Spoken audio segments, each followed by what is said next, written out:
आज हम कक्षा 7 का पहला चैप्टर करते हैं पूर्णांक।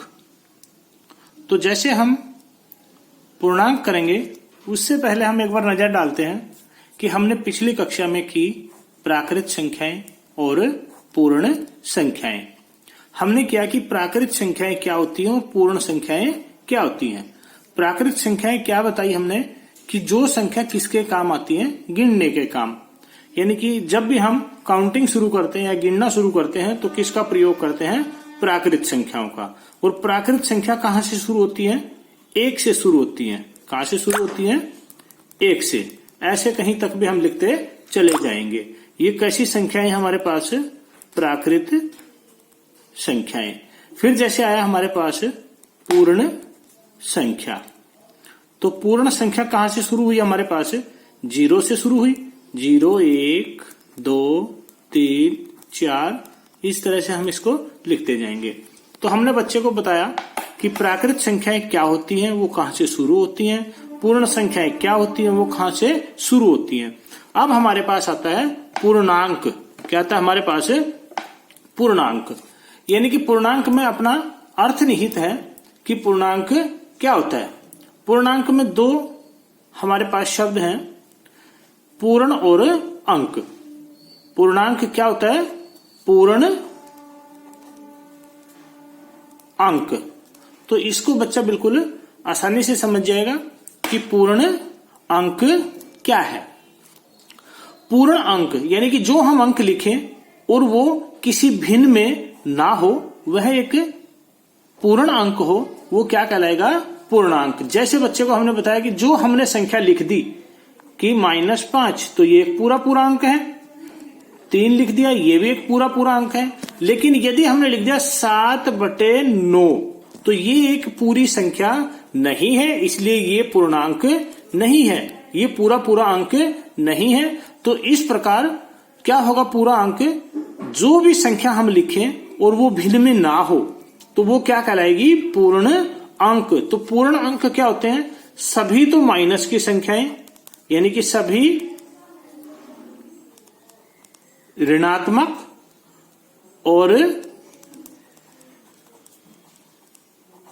सभी धनात्मक संख्या। जैसे -5, -4, -3, -2, -1, 0, 1, 2, 3, 4 इस तरह से ये सभी संख्याएं क्या कहलाएंगी, पूर्णांक।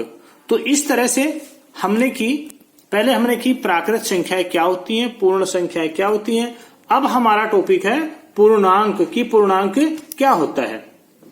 तो पूर्णांक क्या होता है, वह संख्या जो पूरी हो, यानी कि किसी भिन्न में ना हो, वह क्या कहलाएगी, पूर्णांक। कोई भी संख्या लिखी हमने, चाहे वो ऋणात्मक हो चाहे वो धनात्मक हो, क्या कहलाएगी, पूर्णांक।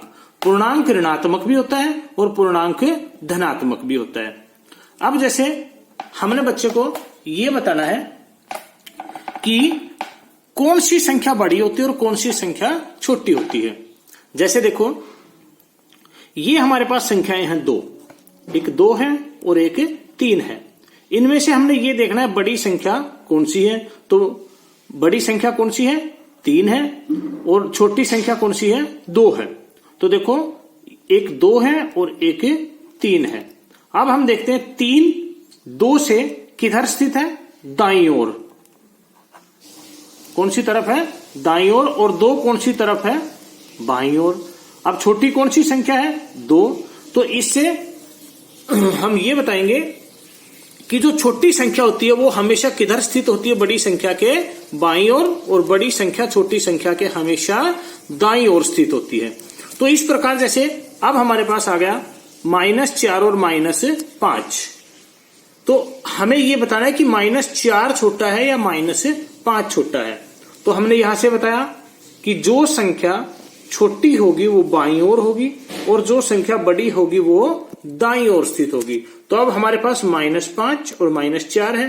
तो -4 कौन सी तरफ है, दाईं तरफ, और ये कौन सी तरफ है, बाईं तरफ। इसका अर्थ है कि -4 बड़ा है और -5 छोटा है। इसी तरह से जैसे हमने -25 और -28 है। इसके बारे में जब हम बताएंगे कि संख्या रेखा पर जब हम इन संख्याओं को निरूपित करेंगे तो 0 की तरफ पहले हमारे पास कौन सी संख्या आएगी, -25 और फिर क्या आएगी, -28। तो इस तरह से अब ये संख्या किधर स्थित है, दाईं ओर, और ये किधर स्थित है, बाईं ओर। तो इसका अर्थ है कि -25 बड़ा है और -28 छोटा है। तो इससे हमें यह भी पता चल जाएगा कि कौन सी संख्या छोटी है और कौन सी संख्या बड़ी है। पहले ये बताएंगे कि बाईं ओर छोटी संख्या होती है और दाईं ओर बड़ी संख्या स्थित होती है। जैसे हमारे पास ये कोई संख्या रेखा है, ये क्या ली हमने, कोई संख्या रेखा, ये क्या हमारे पास है, 0। और यदि इसके ऊपर हम निरूपित करें 2 को, किसको निरूपित करें, 2 को, तो ये हमारे पास संख्या रेखा है 1 2 3 4, इधर है -1 -2 -3। अब यदि हम 2 को निरूपित करेंगे तो ये हमारे पास 2, इसके ऊपर सर्कल कर देंगे। ये हमने किसको निरूपित कर दिया, 2 को। 2 क्या है, 2 प्राकृत भी है, 2 पूर्ण भी है और 2 पूर्णांक भी है। इसका अर्थ है कि हमने इस संख्या रेखा पर प्राकृत संख्या को भी निरूपित कर दिया, पूर्ण संख्या को भी और पूर्णांक को भी। लेकिन यदि आ गया हमारे पास -3 कि किसको निरूपित करें, -3 को निरूपित करें, तो ये हमारे पास -3। अब -3 तो केवल क्या है, पूर्णांक। तो इस तरह से हमने इस पे किसको निरूपित कर दिया, पूर्णांक को। जैसे पहले हमारे पास आया था प्राकृत संख्या और पूर्ण संख्या, तो उसको हमने निरूपित किया था। अब हमारे पास क्या आ गया, पूर्णांक, तो किसको निरूपित कर दिया हमने, ये पूर्णांक को। तो इस तरह से हम संख्याओं को संख्या रेखा पर निरूपित कर सकते हैं। और इससे हमें यह भी पता चलेगा कि छोटी संख्या बड़ी संख्या से किस ओर स्थित होती है और बड़ी संख्या छोटी संख्या से किस ओर स्थित होती है। इस संख्या रेखा का प्रयोग करके हम बच्चे को बड़ी आसानी से योग और घटा भी सिखा सकते हैं। जैसे ये हमारे पास संख्या रेखा है, ये हमारे पास 0 1 2 3 4, ये -1 -2, ये -3। यदि हम सिखाएं कि -3 + 4 है हमारे पास, यानी कि -3 में 4 को जोड़ना है हमें, तो यदि संख्या बढ़ेगी तो हम किस ओर जाएंगे, दाईं ओर। किस ओर जाएंगे, दाईं ओर। और यदि संख्या घटाएंगे तो किधर जाएंगे हम, बाईं ओर। यदि घटेगी तो बाईं ओर चलेंगे और यदि प्लस होगी तो दाईं ओर चलेंगे। जैसे हम सिखाते हैं -3 में 4 जोड़ो, तो हम पहले किस पर जाएंगे, -3 पर जाएंगे। अब -3 में क्या करना है हमने, 4 प्लस करना है, तो प्लस करेंगे तो किस ओर जाएंगे, दाईं ओर जाएंगे। तो -3 से कितने कदम चलेंगे हम, 4 कदम, यानी कि 1 कदम, ये 2 कदम, ये 3 कदम और ये 4 कदम। तो इसका अर्थ है कि जब हम -3 में 4 जोड़ेंगे तो उनका योग क्या आएगा, 1 आएगा। क्या आएगा, 1। तो इस तरह से हम बच्चे को संख्या रेखा का प्रयोग करके आसानी से पूर्णांकों का योग, किसका योग, पूर्णांकों का योग और पूर्णांकों की घटा भी सिखा सकते हैं। जैसे अब हम चलते हैं इसकी प्रश्नावली 1.1 पर। यह कहता है किसी विशिष्ट दिन, यानी कि किसी विशेष दिन विभिन्न स्थानों के तापमानों को डिग्री सेल्सियस में निम्नलिखित संख्या रेखा पर दर्शाया गया है। तो देखिएगा किताब में दिया गया, ये किताब में देखते हैं हम कि ये एक हमारे पास क्या है, संख्या रेखा। और ये कहता है संख्या रेखा पर विभिन्न शहरों के क्या दिए गए, हमें तापमान दिए गए हैं। तो ये हमारे पास सबसे पहले क्या है, 0। तो हमें पता है 0 से दाईं ओर की संख्या प्लस की है और बाईं ओर की संख्या माइनस की है। 0 से, ये बात ध्यान रखेंगे, 0 से हम दाईं ओर जितना भी दूर जाएंगे संख्या उतनी बड़ी होती जाएगी। 0 से हम बाईं ओर जितना दूर जाएंगे संख्या उतनी छोटी होती जाएगी। यानी कि -5 0 के नजदीक है तो ये बड़ा है। और मैंने ये भी बताया कि जो संख्या किधर होगी, दाईं ओर, वो बड़ी होगी, बाईं ओर होगी वो छोटी होगी। अर्थात -5 बड़ा है और -10 छोटा है। अब देखिएगा सबसे आसान तरीका ये है कि ये आपका सबसे पहले आपने लिखना है, भाई ये हमने संख्या रेखा बनाई, संख्या रेखा पर ये विभिन्न शहर दर्शाए गए हैं और उनका तापमान भी दर्शाया गया है। तो इसको हम क्या करेंगे, जैसे ये 0 है तो इस पे हम 1 लिखेंगे, इस पे 2 लिखेंगे, इस पे 3 लिखेंगे, इस पे 4, ये अपने आप आ गया 5। 5 से आगे क्या आएगा 6, 7, 8, 9, ये 10 आ गया। इसी तरह से 11, 12, 13, 14, इस तरह से इसके ऊपर हम नोट कर देंगे अपनी कॉपी में। पहले संख्या रेखा खींचेंगे, फिर उसके ऊपर ये कट लगाएंगे, उसके ऊपर हम 1 से 25 तक की संख्याएं लिखेंगे और हम देखते हैं कि इन शहरों के तापमान क्या हैं। तो अपनी कॉपी में लिखेंगे हम। फिर ये कहता है इस संख्या रेखा को देखिए और इस पर अंकित स्थानों के तापमान लिखिए। जैसे हमारे पास है, सबसे पहला ये लगा लीजिएगा आप, लाहुल स्पीति। तो लाहुल स्पीति का तापमान क्या है, देखो आप, ये क्या हमारे पास, ये -5 है, तो -5 से आगे क्या आएगा -6, -7, -8। तो हम लिखेंगे लाहुल स्पीति का तापमान कितना है, -8 डिग्री सेल्सियस। फिर हम लिखेंगे श्रीनगर का, जैसे ये 0 है, 0 से आगे क्या आएगा, इधर -1, इधर क्या आएगा -2। तो हम लिखेंगे श्रीनगर का जो तापमान है वो क्या है, -2 डिग्री सेल्सियस। अब शिमला का, ये 1, 0 से दाईं ओर प्लस की संख्याएं होंगी, 1, 2, 3, 4, 5, तो शिमला का तापमान क्या हो गया, 5 डिग्री सेल्सियस। फिर ये आगे लिखेंगे ऊटी का, ऊटी का क्या होगा 14 डिग्री सेल्सियस। फिर जाएंगे हम बेंगलोर पे, तो ये 20 है, 20 से आगे क्या आएगा 21, और 21 से आगे क्या होगा 22। तो इसका हमने पहला भाग लिख दिया कि सभी शहरों का हमने क्या लिख दिया, तापमान। सभी शहरों को लिखेंगे, उनके सामने उनका तापमान लिखेंगे। अब देखिएगा दूसरा भाग इसका, ये कहता है उपयुक्त स्थानों में से सबसे गर्म। तो सबसे गर्म कौन सा होता है, जिसका तापमान सबसे अधिक होगा। और सबसे अधिक कौन सा होगा, जो दाईं ओर सबसे दूर स्थित होगा। 0 से दाईं ओर जो सबसे अंतिम शहर होगा उसका तापमान सबसे अधिक है, इसलिए वो सबसे गर्म स्थान है। अर्थात इधर बेंगलोर है सबसे लास्ट में, तो क्या लिखेंगे, सबसे गर्म स्थान कौन सा है, बेंगलोर। और सबसे ठंडा स्थान वो होता है जिसका तापमान सबसे कम होता है। और कम किधर होगा, 0 से बाईं ओर, यानी कि 0 से जो बाईं ओर सबसे लास्ट में शहर है उसका तापमान सबसे कम है, इसलिए वो शहर सबसे ठंडा है। तो कौन सा शहर है सबसे ठंडा, लाहुल स्पीति।